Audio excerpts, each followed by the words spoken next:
हम्म। Hi guys, तो आज हम पढ़ने जा रहे हैं बायोटेक्नोलॉजी के एक ऐसे टूल्स के बारे में जिसके बिना अगर हम ये नहीं पढ़ेंगे तो हमें ये नहीं पता चलेगा कि जो बायोटेक्नोलॉजी इतना वास्ट है और जो हम बायोटेक्नोलॉजी आज एक चैप्टर नहीं, एक सिलेबस नहीं, एक पूरा किताब इस पे पढ़ रहे हैं जो कि हमारा एक इतना इम्पोर्टेंस जो हमारा बायोटेक्नोलॉजी रोल प्ले कर रहा है हमारे ह्यूमन लाइफ्स में। तो ये इसके बिना जो आज हम पढ़ने जा रहे हैं इसके बिना ये पॉसिबल ही नहीं था। तो इस चीज़ का हम नाम लिख दे रहे हैं। इस चीज़ का नाम है रिस्ट्रिक्शन इंडोन्यूक्लियेज। इस चीज़ का नाम है रिस्ट्रिक्शन इंडो न्यूक्लियेज। अब आप ये पूछेंगे कि ये ऐसा क्या चीज़ है जिसके बिना बायोटेक्नोलॉजी जो कि इतना अच्छा सब्जेक्ट है, एक इतना अच्छा सब्जेक्ट है, ये इसके बिना पॉसिबल नहीं है। तो ये ऐसा क्या काम करता है, तो हम आपको इसके बारे में बता दे रहे हैं। जैसे देखिए, आजकल क्या है कि जो हम लोग हैं, आजकल शुगर का जो बीमारी फैला हुआ है, बहुत तेजी से फैल रहा है। तो इसका जो इंसुलिन जो हमारा वैक्सीन हो रहा है, जो इंसुलिन वैक्सीन बन पा रहा है, किसकी वजह से पॉसिबल है? बायोटेक्नोलॉजी की वजह से।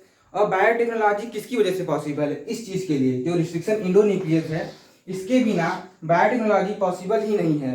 अब आप सोचेंगे कि ऐसा क्या चीज़ है कि इसके कारण ये पॉसिबल ही नहीं है। तो देखिए, हम आपको बता देते हैं। जैसे मान लीजिए कि ये एक एनिमल है जो कि प्लेटीहेल्मिन्थ में पाया जाता है। हम आपको बता दे रहे हैं प्लेटीहेल्मिन्थ का अगर हम एक एनिमल उठा ले रहे हैं, हेल्मिन्थ, इसका एक एनिमल उठा लेते हैं। अब एक एनिमल है जो कि प्लेटीहेल्मिन्थ का हमने उठा लिया। अब उसमें का एक इंपॉर्टेंस हमें पता होता है कि इसके अंदर बायोल्यूमिनेसेंस पाया जाता है। इसका एक इंपॉर्टेंस होता है कि ये बायोल्यूमिनेसेंस पाया जाता है, इसके अंदर बायोल्यूमिनेसेंस पाया जाता है। इसका मतलब ये होता है कि ये रात को मतलब तारों की तरह जगमग करता रहता है। इसका ये प्लेटीहेल्मिन्थ का एक इंपॉर्टेंस कैरेक्टर है। तो अगर यही देखिए, अगर इस चीज़ को हमें अपने एक प्लांट में लाना है, मान लीजिए एक प्लांट है, ये एक प्लांट है, इस प्लांट में यही कैरेक्टर बायोल्यूमिनेसेंस का हमें लेके आना है, तो हम इसको कैसे ला सकते हैं?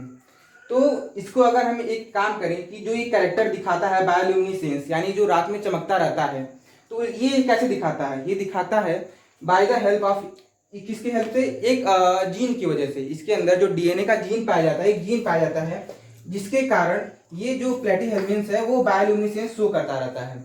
तो अगर उस जीन जैसे मान लीजिए ये वो डीएनए का सेगमेंट है, ये डीएनए का सेगमेंट है प्लेटीहेल्मिन्थ का ये जीन है। अगर यही जीन वो है जिसके कारण ये बायोल्यूमिनेसेंस शो कर रहा है, इसको हमने काटा और काट के प्लांट्स के, ये मान लीजिए प्लांट्स का जीन है, ये प्लांट्स का डीएनए है, यहाँ पे हमने इसको यहाँ पे लगा दिया। ये डिफरेंस शो करने के लिए हमने ऐसा किया है। तो यहाँ पे हमने ये लगा दिया, इस चीज का बायोल्यूमिनेसेंस का जीन हमने उठा के इसमें डाल दिया। तो ये जो प्लांट है ये भी रात को कैसा शो करेगा? बायोल्यूमिनेसेंस का कैरेक्टर शो करेगा। तो ये है, ये कौन काम करता है? अब इसका काटने का काम कौन करता है? Restriction endonuclease.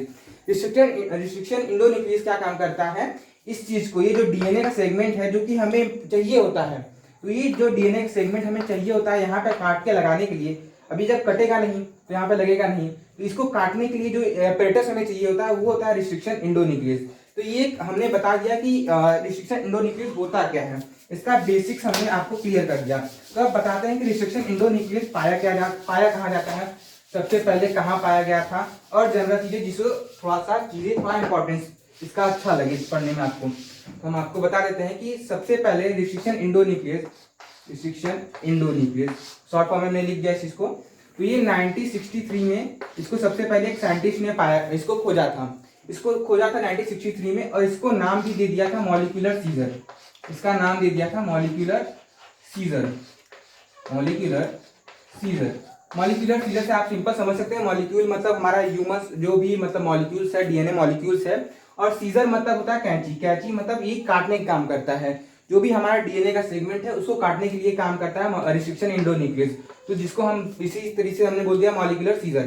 तो इसको 1963 में सबसे पहले देखा गया था, और ये जो सबसे पहला रिस्ट्रिक्शन इंडोन्यूक्लियस था इसका नाम दिया गया था हिंद 2। ये हिंद 2 सबसे पहला रिस्ट्रिक्शन इंडोन्यूक्लियस पाया गया था, जो कि सबसे पहले ये खोजा गया था। अब बात करते हैं कि रिस्ट्रिक्शन इंडोन्यूक्लियस कहाँ से पाया गया था। तो हम आपको बता दें कि रिस्ट्रिक्शन इंडोन्यूक्लियस प्रोकैरियोट्स में पाया जाता है, ये यूकैरियोट्स में पाया नहीं जाता है, ठीक, ये यूकैरियोट्स में नहीं पाया जाता है।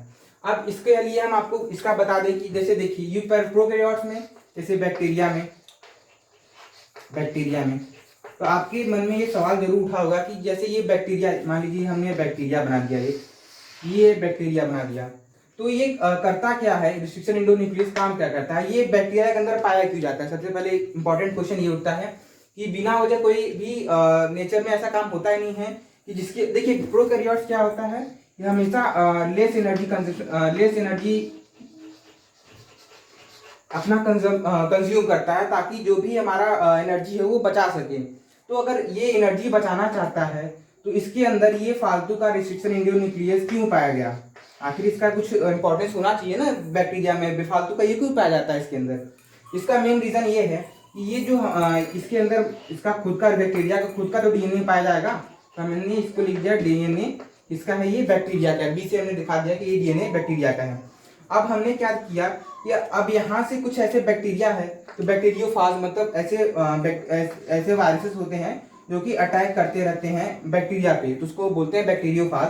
तो वो क्या करता है, अपना डीएनए इसके अंदर डाल देता है, इसके अंदर डाल देता है। अब ये जब भी डाल देता है तो ये क्या होता है कि डीएनए बैक्टीरिया का अफेक्ट हो जाता है और वो जो बैक्टीरिया रहता है वो धीरे धीरे डेड होने लगता है, मतलब अबाउट टू खत्म हो जाता है मान लीजिए। तो उससे बचने के लिए रिस्ट्रिक्शन एंडोन्यूक्लियस पाया जाता है।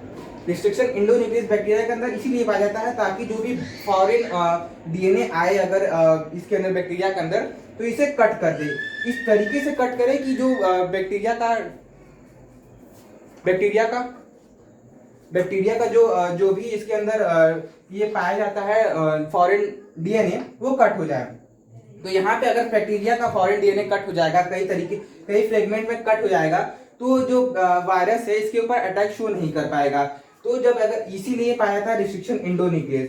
अब क्वेश्चन यहाँ पे एक और उठता है कि अगर ये रिस्ट्रिक्शन एंडोन्यूक्लियस इसके अंदर, बैक्टीरिया के अंदर पाया जाता है, तो क्या ये खुद बैक्टीरिया का डीएनए कट नहीं करता है क्या, ये क्वेश्चन उठता है ना भाई मन में कि अगर ये रिस्ट्रिक्शन एंडोन्यूक्लियस है तो इसको कैसे पता चलेगा कि ये बैक्टीरिया का डीएनए है या फिर ये फॉरेन डीएनए है जो कि नुकसान करने वाला है बैक्टीरिया को, तो हमें कैसे पता चलेगा। तो इसका सिंपल तरीका है, एक इसके अंदर एक और बैक्टीरिया के अंदर एक और एंजाइम पाया जाता है जिसको हम बोलते हैं मिथाइलेज, इसको हम लोग बोलते हैं मिथाइलेज। ये एक और एंजाइम पाया जाता है बैक्टीरिया के अंदर, रिस्ट्रिक्शन एंडोन्यूक्लियस पाया जाता है और होता है मिथाइलेज। मिथाइलेज क्या करता है, जो डीएनए बैक्टीरिया का होता है, देखिए हम यहाँ पे दिखा दे रहे हैं, ये डीएनए है बैक्टीरिया का है, ये डीएनए बैक्टीरिया का है। अब ये डीएनए जो मिथाइलेज होता है इसके ऊपर मिथाइल ग्रुप ऐड कर देता है, क्या ऐड कर देता है, मिथाइल ग्रुप सॉरी एक सेकंड,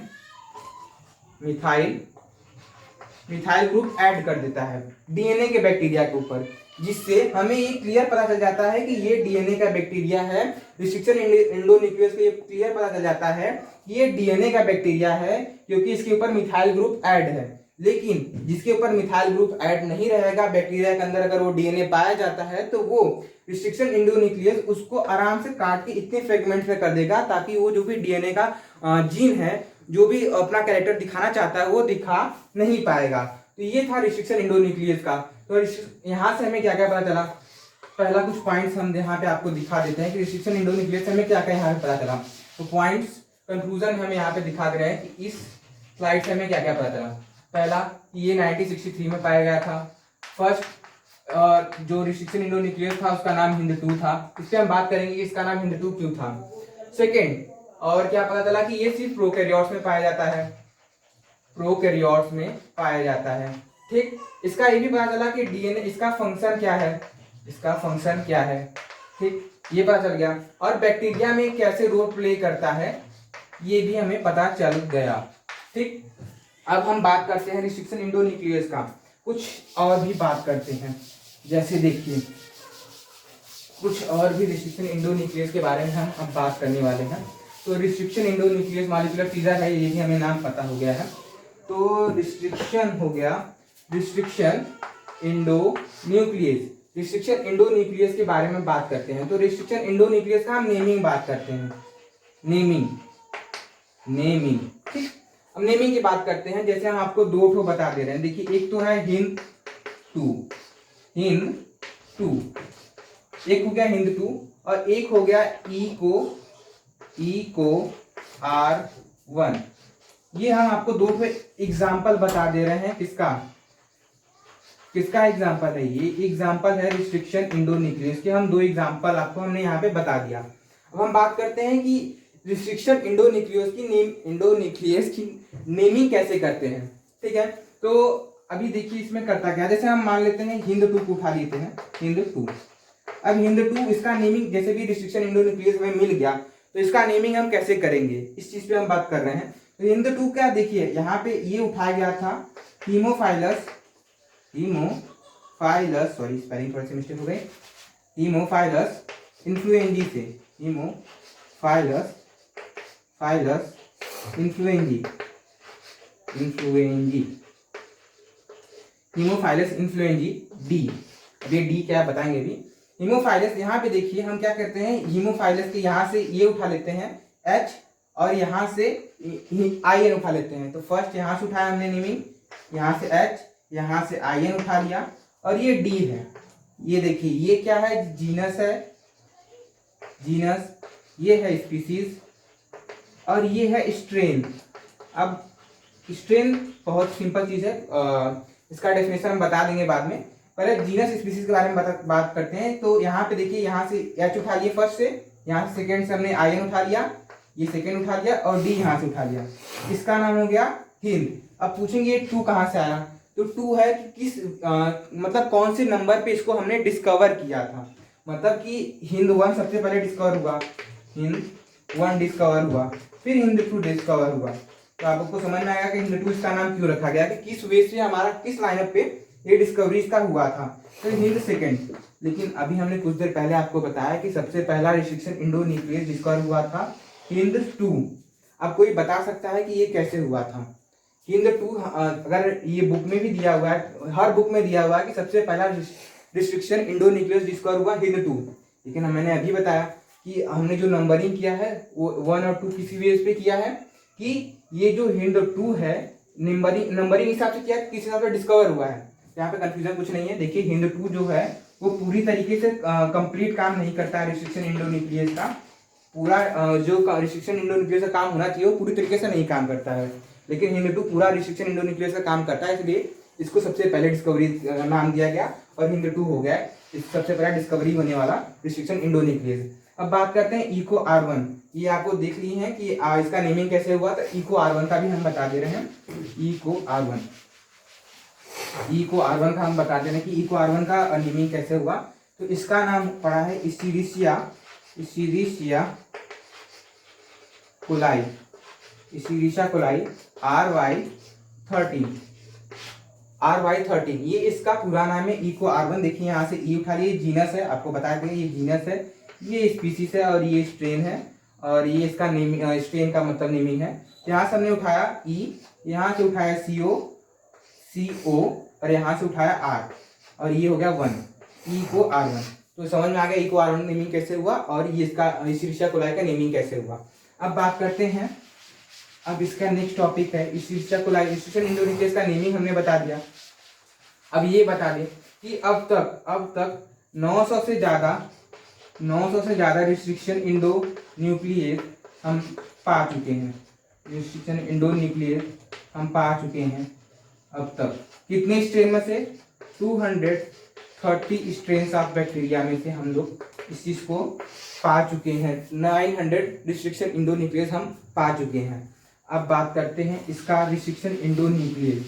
आपको ये पता चल गया होगा कि रिस्ट्रिक्शन इंडोन्यूक्लियस क्या है, एक एंजाइम है जिसका नाम मॉलिक्यूलर सीजर बोला गया है, जिसका नाम हमने मॉलिक्यूलर सीजर बोलते हैं। तो रिस्ट्रिक्शन इंडोन्यूक्लियस है, एंजाइम है, तो ये एक इसका सबसे ये किसका पार्ट है? एक न्यूक्लियस का पार्ट है। न्यूक्लियस मतलब हम बता रहे हैं, देखिए न्यूक्लियस है, न्यूक्लियस को अगर हम डिवाइड करें तो एक आता है रिस्ट्रिक्शन इंडोन्यूक्लियस और एक आता है रिस्ट्रिक्शन एक्सोन्यूक्लियस। ठीक, रिस्ट्रिक्शन इंडोन्यूक्लियस और रिस्ट्रिक्शन एक्सोन्यूक्लियस। ये देखिए इसमें क्या होता है। रिस्ट्रिक्शन इंडोन्यूक्लियस, मान लीजिए ये हमारा एक डीएनए का सेगमेंट है, यहाँ पे भी हमने मान लिया सेम चीज, ये डीएनए का एक सेगमेंट है, यहाँ पे ऐसे ऐसे हाइड्रोजन बॉन्ड बना दे रहे हैं, तो ये एक रिस्ट्रिक्शन एंडोन्यूक्लियस है। देखिए एक डीएनए सेगमेंट है, अगर ये डीएनए ये जो भी मॉलिक्यूलर सीजर है, अगर ये बीच में से मान लीजिए यहाँ से एक काट दे रहा है, यहाँ पे देखिए यहाँ से काट रहा है, अगर बीच में से काट रहा है तो रिस्ट्रिक्शन एंडोन्यूक्लियस होगा।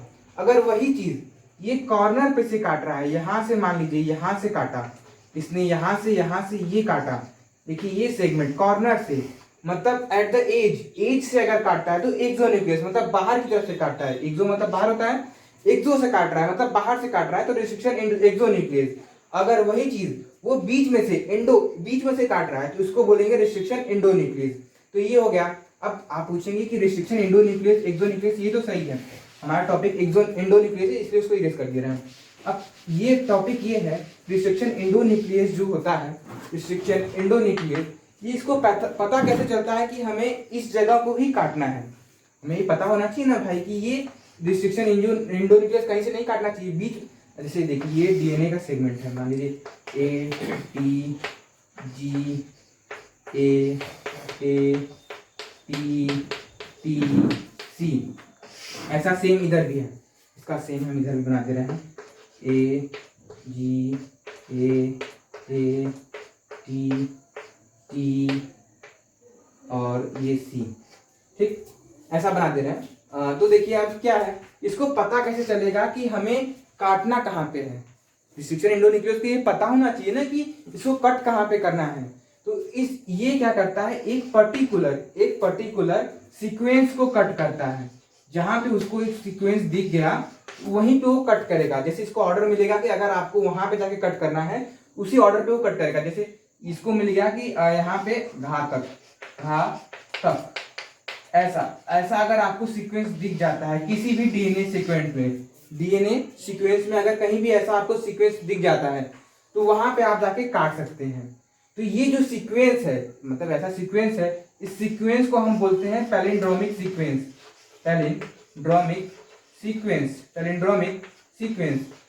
अब पैलिंड्रोमिक सीक्वेंस क्या होता है, पैलिंड्रोमिक सीक्वेंस ऐसा सीक्वेंस होता है जिसको हम दोनों साइड से पढ़ें।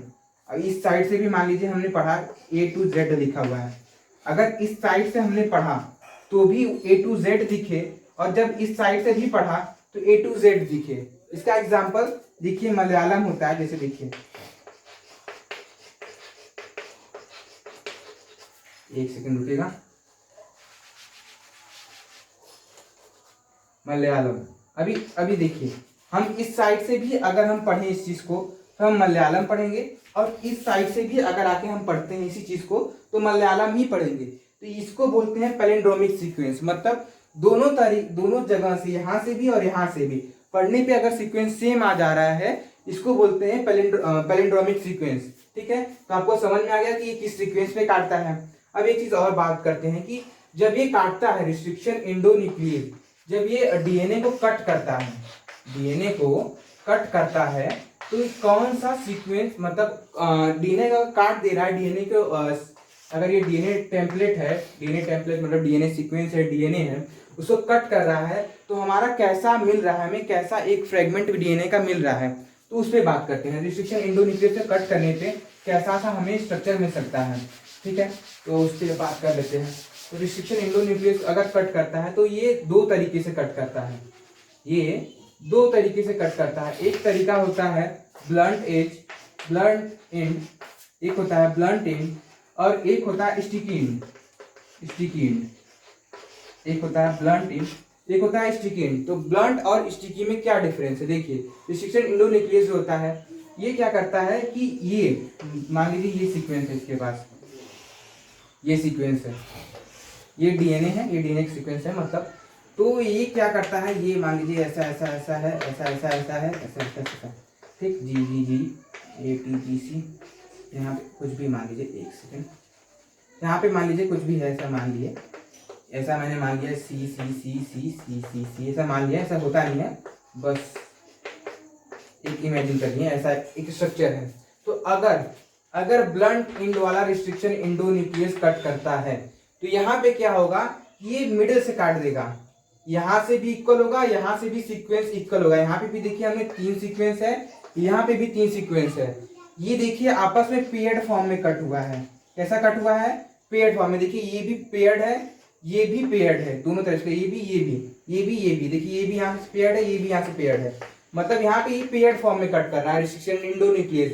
इसको बोलते हैं ब्लंट एंड, मतलब कहीं से भी मतलब पूरी तरीके से एकदम पेयर्ड रहेगा। लेकिन हम बात करते हैं इसका, अगर स्टिकी एंड का बात करते हैं, जो कि मेनली इंपॉर्टेंट होता है, ये इंपॉर्टेंट नहीं होता है, क्योंकि अगर हम ब्लंट एंड से काट देंगे तो इसका, अगर हम ब्लंट एंड से काट देंगे तो जोड़ कैसे पाएंगे? हमें इसको वेक्टर में ऐड भी तो करना है, वेक्टर में ऐड करके तो अब ना अगला प्रोसेस हमें रेप्लिकेशन के लिए भेजना है। लेकिन यहाँ पे अब इसमें क्या होता है कि यहाँ से एक यहाँ पे काट देगा, GATTAC, यहाँ से एक ऐसे काट देगा, फिर एक यहाँ से ऐसे काट देगा, GATTTC। अब ये क्या करता है, एक पोर्शन यहाँ से ऐसा काटेगा, देखिए हम यहाँ से ऐसे दिखा दे रहे हैं, एक पोर्शन यहाँ से ऐसा काटेगा। तो अब इसका सीक्वेंस जानते हैं आप कैसा बनेगा? देखिए यहाँ से भी ऐसा होगा, इसका सीक्वेंस कुछ ऐसा बनेगा कि ये यहाँ से कटा हुआ है और एक यहाँ से कटा हुआ है, ऐसा कुछ सीक्वेंस बनेगा।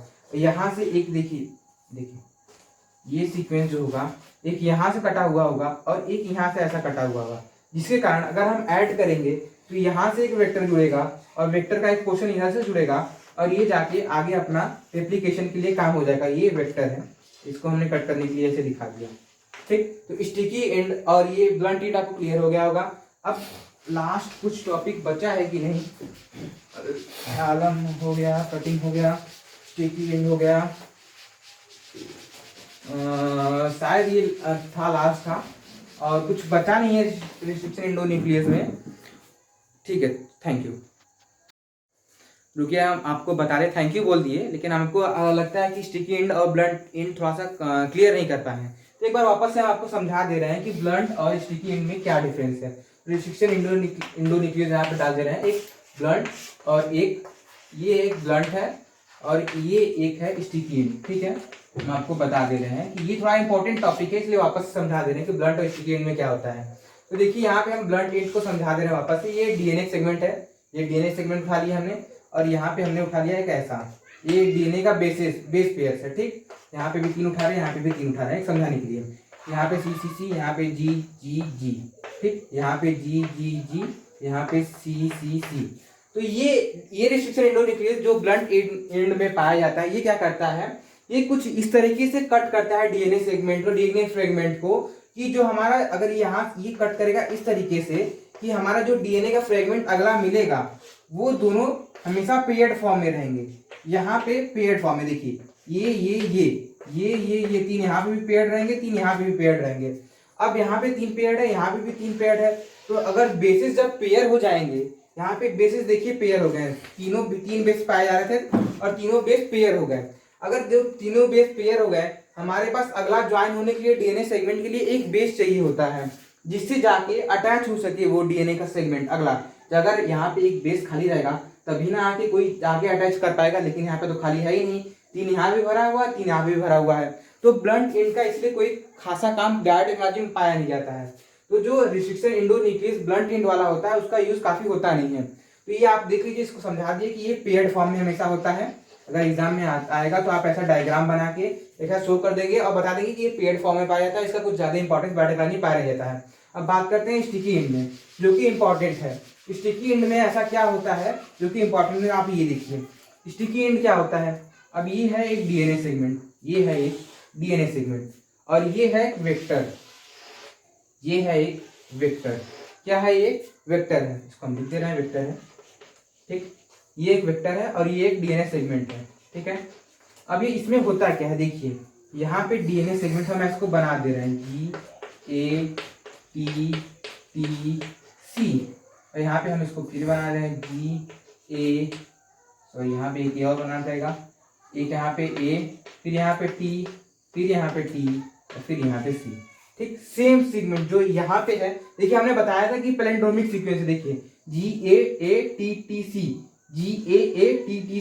पैलिंड्रोमिक सीक्वेंस है। देखिए दोनों साइड से, यहाँ से भी पढ़ रहे हैं तो सेम आ रहा है, यहाँ से पढ़ रहे हैं तो सेम आ रहा है, तो इसी जगह पे आकर रिस्ट्रिक्शन इंडोन्यूक्लियस कट करेगा, ये क्लियर है। अब सेम यहाँ पे सीक्वेंस यहाँ पे भी सेम होता है वेक्टर में, ताकि ये कट करे और ये सेगमेंट कट करके यहाँ पे जुड़ जाए। तो ये देखिए जो यहाँ पे हमने बनाया है, देखिए इसको हम इसी तरीके इस चौक से हम इसको ऐसे शो कर दे रहे हैं कि यहाँ पे भी ऐसा पाया जाएगा और यहाँ पे भी ऐसा पाया गया है। इसको हमने यहाँ से शो कर दिया ये सेम चीज को, ठीक है।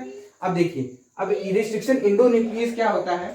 रिस्ट्रिक्शन एंडोन्यूक्लियस क्या करता है, स्टिकी एंड वाला क्या करता है, एक कट इधर से लगाएगा और एक कट इधर से लगाएगा, एक कट इधर से लगाएगा और एक कट इधर से लगाएगा। Same restriction endonuclease sticky and वाला क्या करेगा, ये जो यहाँ पे जी है और यहाँ पे जो जी है, अब ये क्या करेगा, सेम पोर्शन यहाँ से कट करेगा और ये सेम पोर्शन यहाँ से कट करेगा, ठीक है।